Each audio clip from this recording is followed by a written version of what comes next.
answers are on the board. Anong karaniwang reklamo ng mga taong pumupunta sa mall? Go. Juliet.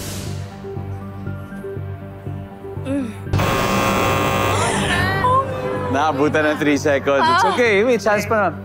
Miss Ima, anong makaraniwang reklamo ng mga taong pumupunta sa mall? Sobrang dami ng tao! Maraming tao, lalo na to. Magpapasko. Ang dami ng mga sale. Nandiyan ba yan, survey? Top answer. Si Ima, pass or play po? Play! Play? Let's go. Let's play this round. Okay? Pao, karaniwang reklamo ng mga tao pumupunta sa mall. Ano kaya? Mainit pag walang aircon. Mainit pag walang aircon. Survey says... Okay, Mernel. Karaniwang reklamo ng mga taong pumupunta sa mall.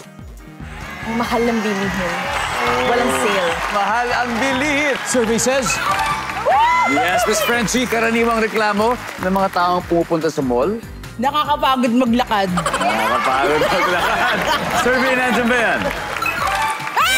Yes.